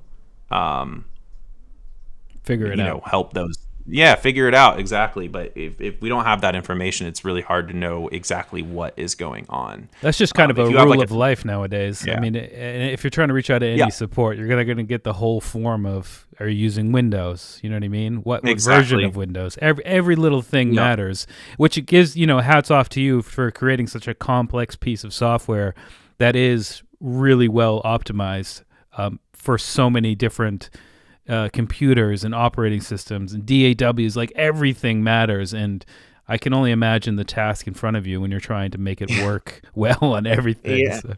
Yeah. Shout out to the QA engineers because they have to do all the testing on every operating system, every DAW. Like they are superheroes. Yes. And I want to shout them out.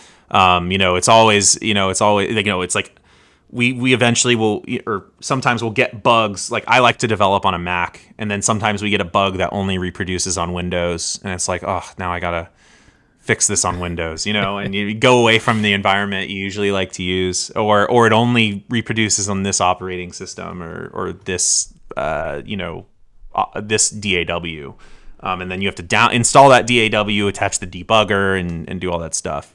But it's only because our QAs are really, really, really good at their jobs, and they find some of the most subtle things. It's great, but we can't catch everything. So like I said, reach out. We have a great customer care department, and they will send us the info if you give it to them, and we can try and work on it. Any way we can help you. It's always what we want to do. Don't want to slow anyone down. That's great to hear. However, were there other features you wanted to go over? I know you're a busy man and you're on vacation, so I didn't want to. I'm on vacation. I mean, I could talk about this stuff all day as long as the internet doesn't give out again. But the thing I can't leave without mentioning Trash and Tame and Tone. Let's check it out. It's not in my nature to be able to skip those things. So, these spoken Vox. I think I used Trash on these. I'm almost positive I did. I used a lot of stuff on these. So it's like, let's see.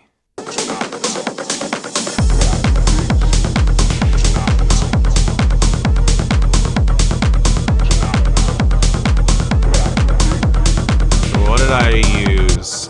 So I'm unmasking it from like my lows because these vocals are pretty low, but you can hear that grittiness, and you can guess that it is our old friend Trash. And so Trash, if you know Trash 2 or Trash 1, which I've never used, I don't know what Trash 1 was like because it was a little before my time, but Trash 2 is a very, very popular iZotope plugin from the days of old, or of yore, or whatever the phrase is, that has all these crazy wave shapers in it. And we brought some of them into the Exciter in Neutron to give people the ability to be a little bit more creative with their usage of Neutron, and and versus like it's getting heavy. It's getting heavy, and like you can get really scratchy, and then you can blend between the four just like you could before with classic mode. And here I just wanted to distort the lows with trash, and then the highs was a little too much crackling, so I just used the more classic mode. That's not the only change we made to Exciter though, but by the way, that is pretty cool. I think that you can make trash. You don't have to stick to one or the other. You can use trash or classic depending on the band you want to use it on. And you also have this tone. So tone and tame, very cool. And actually, I think I'm gonna throw just like a random snare roll somewhere in here, just so I can like show off tame in particular, because tame is preserving dynamics, which is so cool in my opinion.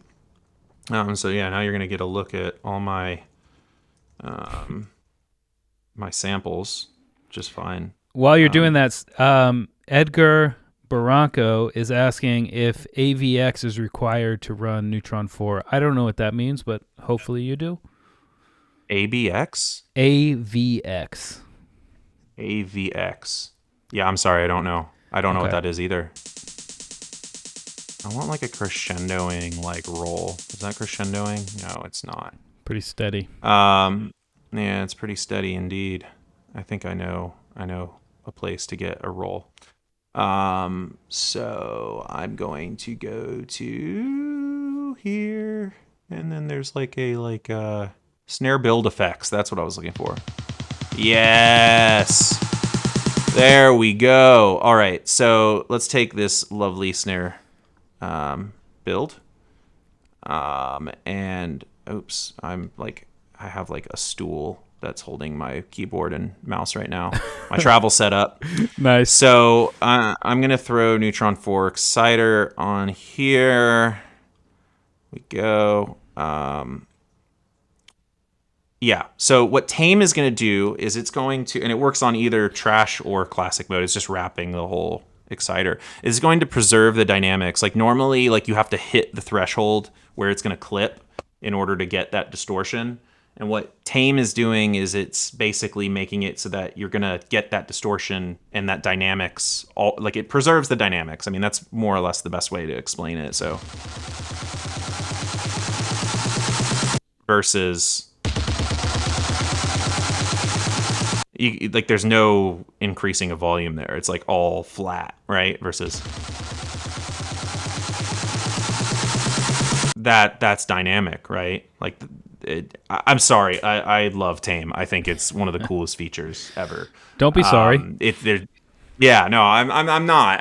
But like it's one of those things where it's like you didn't know that you needed it so bad until you had it, because a lot of time distortion does destroy dynamics, and with this it doesn't have to anymore, which is really nice. Versus tone, which is really cool, and there's other implementations of this type of thing. I think the way we did it is kind of novel. I won't really get into it because like intellectual property and all that, but more or less what it does is it's going to distort the highs more or the lows more depending on, It sounds so cool. Like, wow. Someone named Miguel was just asking about how to be creative with Neutron, and I think this is a prime example you've just given. I think so too. I mean, I think if you use trash in combination of Tame and tone, which once again, automatable, so you can be creative with that.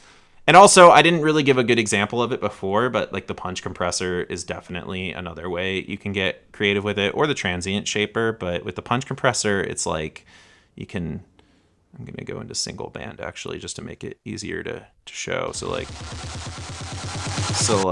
I think it'll work.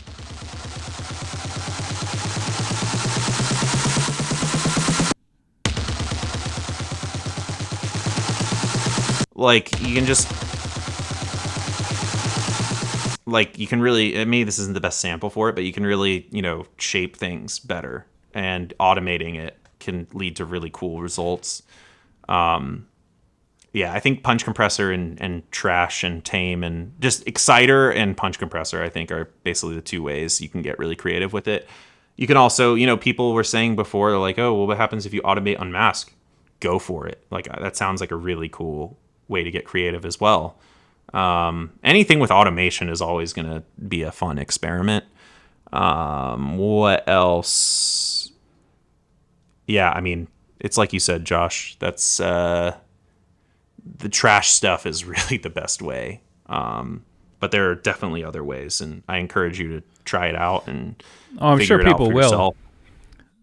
I mean, that must be a really cool thing, you know, to experience as a developer, is just to see people hack it, essentially, and just see what they can do with it in the end. That, like, things you would have never dreamed of. It's the best. It is, like, literally the best. To see everyone come up with these crazy things that we never would have dreamed of when we were designing it. Just sometimes it worries you a little bit, but you know, to see, we always mention this at work too. It's just like, we don't know how people are going to use this. We can kind of just guide them in the way that we see them using it, but then they're going to go and do something totally out of the ordinary. It's just going to blow our minds, and we just never would have considered it. I think vocal synth is like my favorite example, because vocal synth is just, it gives you all the opportunities in the world, and then people use it in crazy ways that just like, whoa, we did that? I didn't even know we built it to do that. You know, it's probably the best feeling in the world to see somebody do something really cool, and you're just like, oh, what were they using to do that? And it's an iZotope plugin. You're just like, oh wow, nice. I didn't know you could do that, and I know how it works, and I didn't know you could do that. You know, RX is probably one of the best examples, even though I'm not in an engineer on the RX side, but like, people talk about how it's dark magic or black magic or just magic in general, and it sometimes it just blows my mind what that piece of software can do, and the way that people use it, and just, you know, we can make it as best as we can, and then other people use it as best as they can, and they never cease to surprise us and impress us with, like, you know, we're just people who love audio and want to, you know, make cool stuff, right? And to see people use it to do incredible things is just, it's yeah, I can't really even describe it. It's one of the coolest things about the job, and it's incredibly humbling.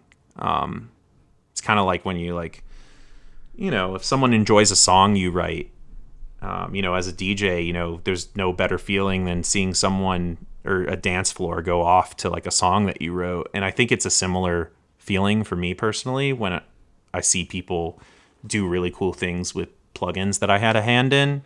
It's just a very, like, yeah, I don't know how to explain it. It's just very euphoric. It's very humbling. It's very, you know, gratifying. I don't know if that's the right word. I mean, it's all making sense, man. Yeah. Yeah. Okay, cool. Well, man, thank you so much for taking the time today and giving us your expertise, running through what's new in the latest version of Neutron 4. I think you've got a lot of people really excited to get their hands on it. We've been posting links throughout. We're going to make 3 people right now very, very happy, because we're going to give away 3 copies of it. Amazing. So the way we're going to do this is I have a list of 6 names chosen at random, people that were in the chat being positive. And I'm just going to ask you to pick 3 numbers between 1 and 6, and those 3 people are going to win a copy of Neutron 4. So just go ahead whenever you want to pick 3 numbers between 1 and 6. Prime numbers, so 2, 3, and 5. 2, 3, and 5. So Stephen Rudd, Goosetronics, and Riptide L. Congratulations. Amazing. I know Steven. So you know Steven. Cool. Congratulations, man. Yeah, congrats. Good so you know Steven. He's not on the iZotope team. It's the guy I'm thinking of. RUUD? R-U-D-D, yeah? No, it's R-U-D-D. Oh, R-U-D-D. Okay, never mind. I know a guy who's named similarly, so never mind. Steven, I don't know. Congratulations still, though. Yeah, absolute congratulations. Again, that's Steven Rudd, Goosetronics, and Riptide L. You have won a copy of the brand new Neutron 4, which was built by Cory Goldsmith that we had here on the stream today, and a team. Yeah, in a team of almost a dozen other people. Congratulations. And the way to claim your prize is just go ahead and email support@pluginboutique.com with a screenshot of you logged into your user account here on YouTube. That's just the way we can verify it's you, just so we can keep on the straight and narrow there. But with that being said, Cory, thanks again for coming by. You've been an absolute pleasure. You've just been dropping knowledge left and right. And thank you for having me. Yeah, next project you do with iZotope or wherever, the next version of Neutron, whatever the next thing is, hit me up and we will do this again because, you know, we love it. That's what the community is here for, and you've absolutely blown so many minds today that we'd love to do it again as soon as possible, my friend. Will do, man. I really appreciate it, and it's been just an absolute pleasure to talk, you know, and yeah, I'm glad people got something out of it. I could rant about this stuff for days. Well, I'll let you get back to the wonderful Canadian weather. I'm not sure what it's like. Yeah, it's great right now. It's sunny. I'm gonna go for a walk. It's gonna be great. Well, you deserve it, man. Thanks again, and we'll be in touch. Yeah. Yep, definitely. All right, have a great day. All right, have a good day, everyone. Bye, everybody. Bye.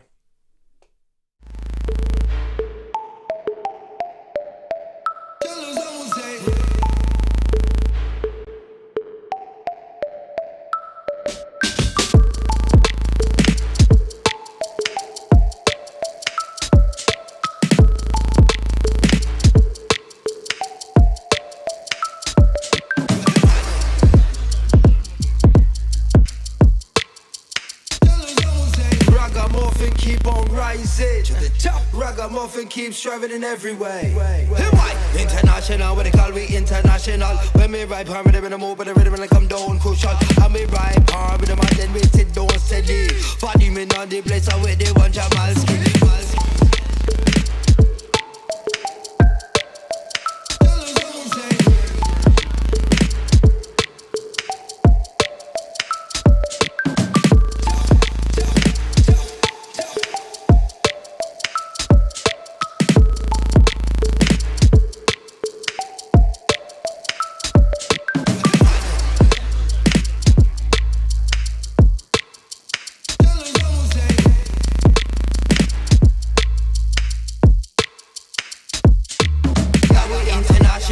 We are the general. We sit up on the rhythm and open the mic incredible. I'll be right by the rhythm, move the rhythm, I sit down steady. Every ragamuffin you do, I feel rock and follow it.